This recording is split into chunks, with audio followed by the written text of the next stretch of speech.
Hello, everyone, and welcome to Tabor Talk. I'm doing this one in a different area of my property. We're actually getting, summer's over. We got the chimney guys here. They're cleaning out our two chimneys. Dakota, stop. My guy Dakota here. Come here. Come here. He just went after a rabbit. I have him hooked up, though, of course. That's why you have to have your, let your dog run loose, especially up here. There are a lot of animals, and, that could be a situation. Here, come here, Dakota. Say hello. Here's the little baby. Oh, Dakota, come on, baby. All right, come on down. All right. So anyway, today's Thursday. Football season starts tonight. I can't wait. Baltimore Ravens versus the defending world champion Kansas City Chiefs. They're going for a three-peat. Patrick Mahomes, he's in the argument. I mean, he's still too early to say he's the GOAT. Tom Brady would be. Aaron Rodgers is in that argument, and a lot of people. Anyway, that's a whole other conversation. You could go to my sports channels. Tabor Talking Yanks is one, and there are others. All right, okay. So Trump's been doing these interviews, these internet interviews. He also did Fox News last night with Sean Hannity. Did anyone watch? Who's he trying to appeal to? Like, who's watching that, right? Who knows? Boomers. This is fucking garbage propaganda. I didn't bother with that. But the one he did Tuesday, or at least they uploaded, was Lex Fridman. So I used to like Lex. I still kind of do, by the way. I even talked about his last podcast with Cenk Uygur, and I uploaded it, or not uploaded, but I put it in my the comments section of my last video, and it was very good. It was 4 hours and 10 minutes, and Lex is basically a right winger. He calls himself an independent, but he's really center right, I would say. And I thought with Cenk it was very good, and Cenk is a progressive. It's 4 hours and 10 minutes. If you haven't seen it, check it out. I thought it was great. But this one here, oh my God, it's going down as the worst interview ever of like a former president, really any interview. It was so bad. It was just kind of comical. Lex was terrible. He wasn't prepared. Asked him the most asinine questions. Like, what did he say? And he would just, again, you have to give Trump baby questions always. But when you tweet, are you in your bedses? Or where were you tweeting, on your couch or in your bedses? Like, it was so stupid, asinine. Like, the first four questions were just so, we're talking to a guy who wants to be president. He's running for president. He's going to be on the ballot. And the baby questions are unbelievable. But let me do this. This is from Pakman. I'll just play the audio here, or maybe I'll just hold up the phone like I do. And I'll put the whole thing in the comment section. But it is, oh my God. I mean, Lex is a nice guy. He's got a unique style, kind of laid back and slow, and he's got some talents. He's a smart guy. He's a coder. He's not a good conversationalist. No, everyone knows this. It's so weird. The thing that he's good at, like coding, he's a pretty good guitar player too, by the way. He uploads music. He's not good at interviewing, but somehow it's a weird world. He's got like 4 million subscribers. It's nuts. But where's my phone here? Let me play a little bit of this and get ready to laugh. Hold on. Ready? One of the funniest interviews I have ever seen was published yesterday. This is Pakman. It was Lex Fridman interviewing the failed former president Donald Trump. Now, some of you may recall, I was on Lex's show some time ago, and Lex Fridman's approach to interviewing is sort of laid back, not particularly argumentative. Let the guest explain how they came to their views without any real probing or certainly no contradictions with facts. And that was Lex's approach in this interview.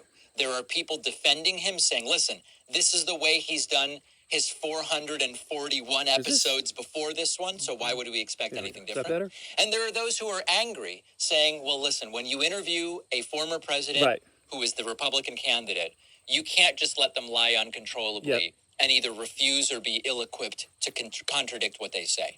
Let's watch some of the clips and then make that determination. One of the things you will notice is that Trump is slurring and seems show you the sedated, phone. and his right eye is almost completely swollen shut. Yep. It's almost closed.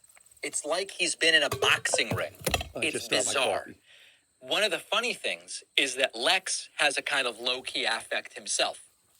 And I'm not suggesting that Trump is trying to match Lex's affect, but Lex is so low-key. Trump sounds sedated. His eye is almost completely swollen shut.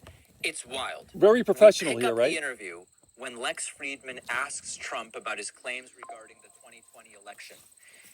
Trump tells 13 lies in 2.5 minutes. 13 lies in 2.5 minutes. 13 lies in 2.5 minutes. Let's see if you can count them all. We'll watch and then we will discuss. Tough topic, but important. You said lost by a whisker. I'm an independent. I have a lot of friends Let me who pause are this. independent. So he's now saying that he lost. After 4 years, 60-something lawsuits, all the chaos he caused.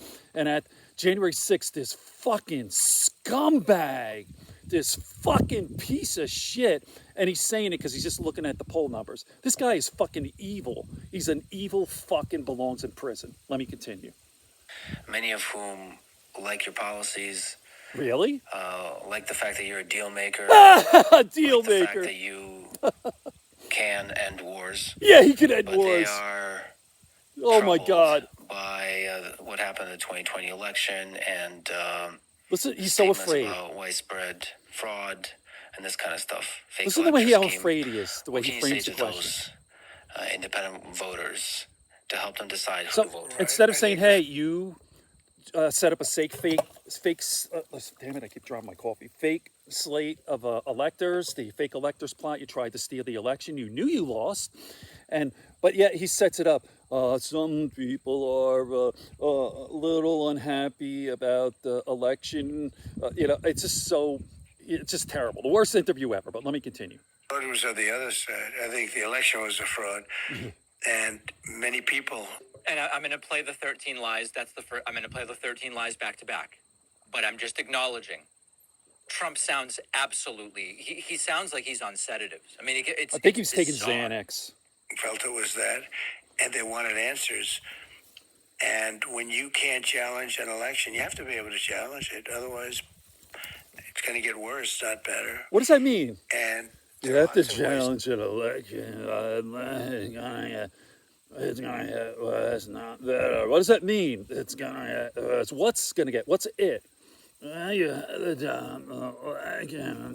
Solve this problem. Go to paper ballots and do it the easy way. I mean, the paper ballots, and you have voter ID, and you have same-day voting, and Dakota, you have proof of citizenship, which Dakota, is very important because we have people voting that are not citizens. They just came in, and they're loading up the payrolls. They're loading up everything. They're putting students in schools. They don't speak a word of English, and they're taking the seats of people that are citizens of our country.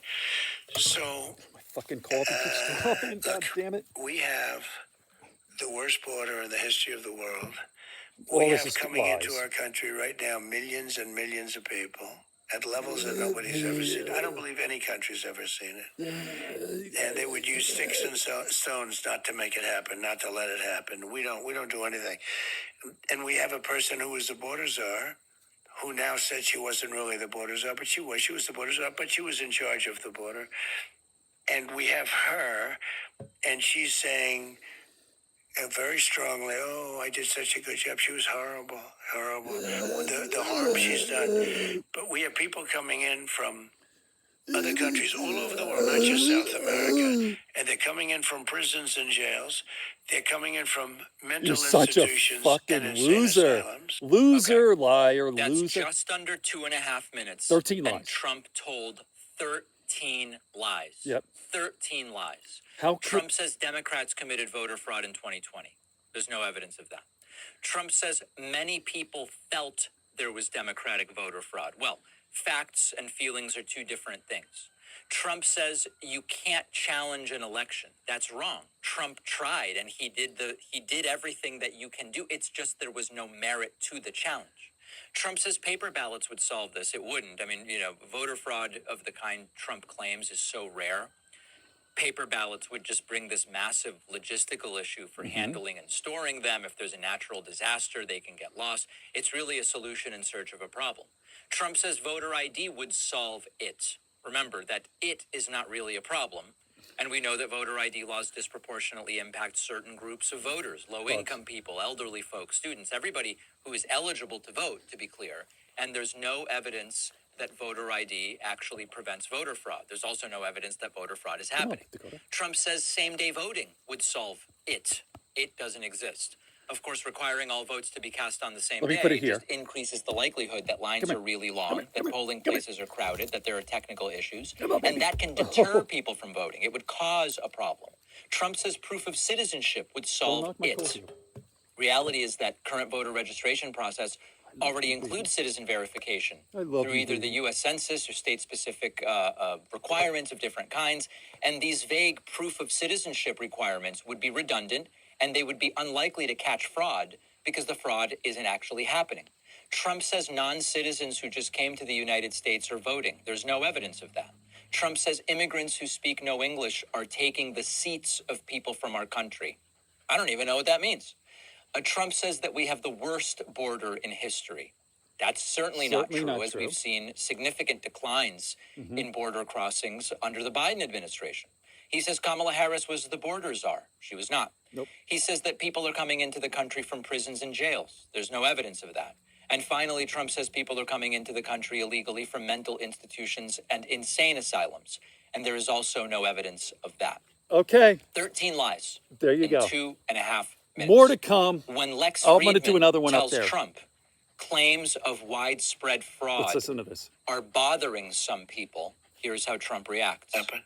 So a lot of people believe that there was some shady stuff that went on with the election, whether it's media bias or big tech.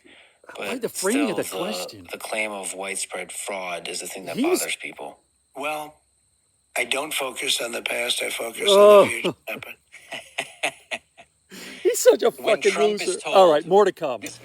I just don't have words. So, I would be cracking up if he wasn't so fucking dangerous. I mean, whatever. Okay, if you made it this far, thank you very much. Like and subscribe. It helps with the algorithm. Long form podcast coming up soon.